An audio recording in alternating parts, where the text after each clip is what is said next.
Hello, welcome to another episode of Magic Finance Method with me, Jonathan Medina. So, we're looking today at three different cards that if you want to buy them for your cube or your EDH deck, you should probably buy them soon. And so, we're going to be talking about cards that have low supply and whose price has been kind of creeping up over the over the last bit of time. And so these are not cards that have spiked, but they're cards that could go for a spike.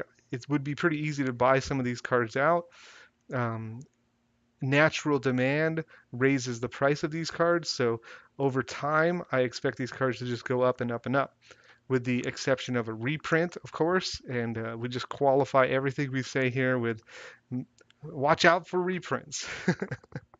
So we're looking at my Commander Battle Box. And so I gotta show this off a little bit. Just a good excuse since we're talking about cards in my Commander Battle Box that I get to kind of scroll down.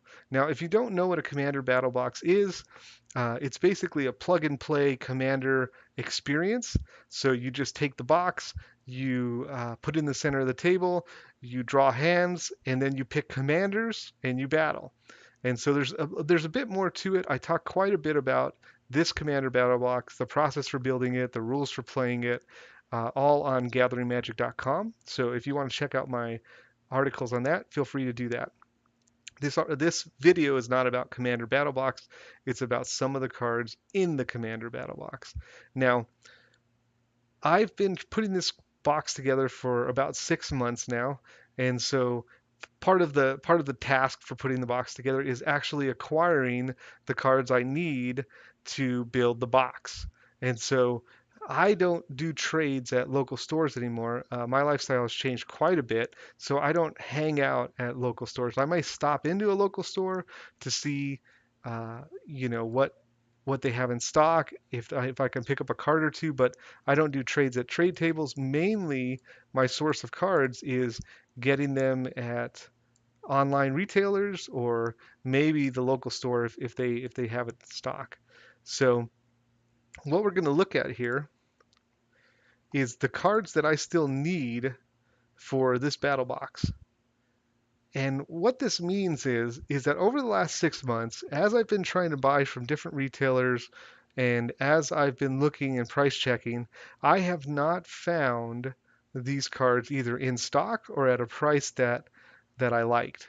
And when I say a price that I liked, I'm not looking for like a 50% discount. I'm just looking for something closer to uh, maybe a dollar off, maybe just I'm always looking for a deal. So I'm always looking not to pay full retail on these cards. So these are the cards that kind of have lasted. Okay, these are the last cards on the list. I mean, I went through 500 other cards, was able to find them in stock, was able to buy them at a good price, and now these ones are still left. So what that means is that stock is drying up for these cards, and that they're not available for deal prices. People are asking retail for them, and they're getting them. So it's a good idea to soak these in just to have them in your brain. So if any of these cards, if you're looking for them, you should probably pick them up sooner than later. But I want to talk about three specific cards that are kind of more priority than the rest of these. So these are the next cards I'll be picking up. The first card, quote unquote, is actually a cycle of cards. I cheated. It's the Praetors. So you have Urabrask, Vorinclex, and Sheoldred. Now, I didn't on purpose say, oh, I'm going to pick the Praetors last, right? It just happened to be that as I'm trying to buy stuff and as I'm going through my matrix, that these have stood out, that these are the last ones here. And so what that means is they are going up in price. So we'll look at Urabrask. I don't want to spend a lot of time. I definitely want to spell things right. I still can't do it. Oh man, come on, Jonathan. Can we just like scratch this and then like restart? Okay, there we go. Finally got the Urabrask. Like I was saying, I don't want to spend a ton of time looking at prices and doing deep analysis on the Praetors. I just want you to know that I want you to know what the price is in case you're just sitting here watching this video and said, oh, wow, that's $8. This is the cheapest of the Praters. $8, 150 vendors have it in stock, meaning it's probably one of the least popular, and so there's more stock. So if you're looking to get this Prater, you can put that one kind of on the back burner. But if you're looking to get something like Jin Kataxis, which I probably do want to get at some point so I could put in the box, I don't have him on the list, but all the other ones are in there, so he should just make it. So if you look at Jin Kataxis, and what I've done is I've filtered here so we don't get the foil results. Regular Jin Kataxis, there's only 43 vendors who have it available. And so we see that limited supply, Channel Fireball has it listed at higher, much higher than the market price. $21.99. Market price here says $15.48. So basically this is Channel Fireball saying, look, we don't believe in this $15 price. We believe it's going to be much higher. We're okay to sit on these cards. And so that's a smart move. You'll see the same thing here in Vorinclex, even less stock. You have 28 vendors that have regular copies in stock. And if you look here, again, Channel Fireball, thinking that this is a $33 card, not a $25 card. Now, I agree with that. I think it is a $33, $35 card. Same thing with the other one. I agree that it's a $22 card, not a $15 card. And so we'll bring up Sheoldred just to see the price, but we don't want to go too deep here. But the market price 17 on the regular and 14 on the foil. And I bet you if we look inside, we probably have the same thing with Channel Fireball. Probably so 68 people available. And we'll see what Channel Fireball says. Oh, maybe it's not in stock there. Channel Fireball, $22 for lightly played. And near mint, $27. So here they say, hey, this is a $27 card. Now, what could have happened there is that they could have repriced their near mint copy and didn't reprice their lightly played copy. And so you can see these are going to go up soon. I don't know how soon. It depends on how much demand is going to eat up this little bit of supply here. But the more pressure that happens, the harder it is for these people to buy them, the vendors, then the higher the price is going to go. So that's card one. Card number two, Seedborn Muse. Okay, I haven't pulled the trigger on this. It's kind of like a personal thing. I remember this card being $12. And I hate that I have to pay $22 for it now, or 25 in some cases. So that's one of the reasons I haven't pulled the trigger, but this is not going down in price. We got these at 22 for the 10th edition. A lot of times 10th edition is more than the other editions. Like you can see here, 22 versus 20, and that is because 10th edition was a limited print run.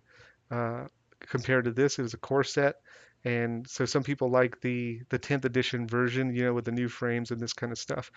And so you'll see here, 49 vendors has this available, 51 of the 10th edition, and 39 of this one.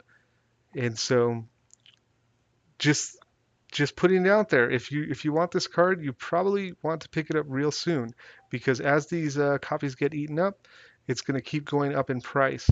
You'll notice what happened here. If you look at Seedborn Muse, like I said, it was a $12 card. What happened? Well, I think we know what happened.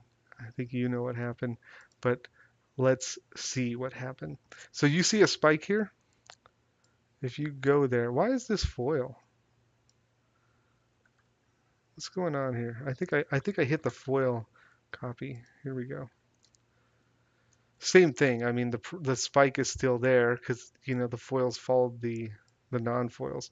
But you see here on January 19th, 18th, it went from $12 all the way up above 20, way above 20, and then even further, and then went down to 26. So what happened on January 18, 19? That was when Profit of Crewfix was banned. So once Profit of Crewfix was banned on January 18th, we saw the price of Seaborn Muse go up and not come back down. And so it's good to know why this happened because you can do the reverse math, right? So if you figure that, okay, when's this going to go down? Well, it's going to go down when they unban Profit or Crewfix in Commander. And if that's not going to happen, then this is not going to go down. So that would be the second card. Last card is actually a card I just received today. I ordered two copies, one for my Commander Battle Box and one for my Commander decks, just to have. And that is Mike Micaeus, the Unhallowed. Tons of pressure on the stock here. That's why I pulled the trigger on two copies. If you look here, there are 20 vendors available with this card. Now, a lot of these cards I'm talking about, by the way, if you look at other places, like Star City is a good example. I like to go there because they have tournaments all over the United States, which means that they're buying cards all the time. And if they're out of stock, it's a good indicator of like the kind of supply and demand in the market. And it's not foolproof, right? You can't see if I can copy and paste because I might be spelling that wrong. It's not foolproof, but it is a good indicator. It's just a good measure. So if you look at anything like Micaeus or any of the Praetors, I bet you look at Micaeus is out of stock at 25.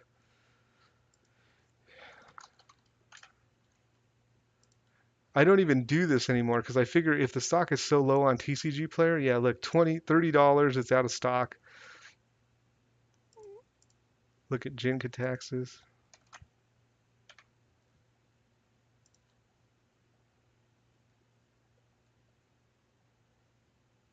Out of stock at $18. I mean, you get the thing. Well, we have plenty of Slight Played though at 16. So that's something to keep in mind for Jin-Kataxis. But the point being is we're seeing all these copies out of stock. Same thing. You see the pressure on the market. McKay is the Unhallowed 20 vendors with them available at $18. It's $18 to $20. This is the kind of card that you could just buy out right now. You could just come in here. Uh, how many copies are there? So all of these have 1, 2, 3, 4, 5, 6, 7, 8, 9, 10. And then we just go 11, 12, 13, 14, 15, 16, 17, 18, 19, 20, 23, 24, 28, 31 copies. So 31 copies of Micaeus.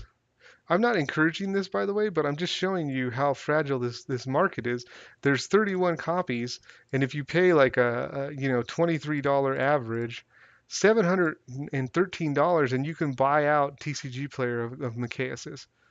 Now, I mean, that might seem like a lot of money to some people, but people who buy these things out and stuff, that's not a lot of money. That's very easy to do.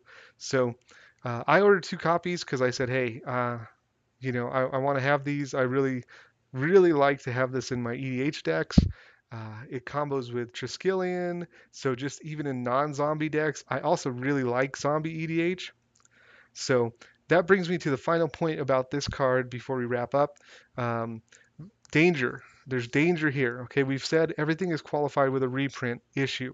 If it's reprinted, price is going to go down. Okay, so with this card in particular, there is tribal EDH decks coming. Okay, which means that if they print the zombie tribal EDH deck and it has this card in it, then this card is to go down in price because supply is going to be more plentiful.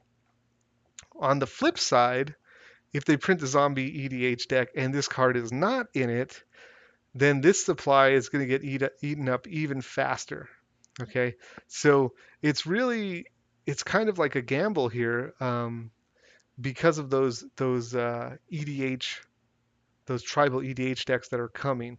Now, I figured that it was too much of a risk for me to not buy them and then have a zombie deck come out without this in it, and this card becomes a $35 card. I'm spending another 20 to $30 to get two copies, which I didn't want to do. So I hope that this has been informative for you. If you have any thoughts, challenges, or questions, leave them in the comments, and have a great week. Goodbye.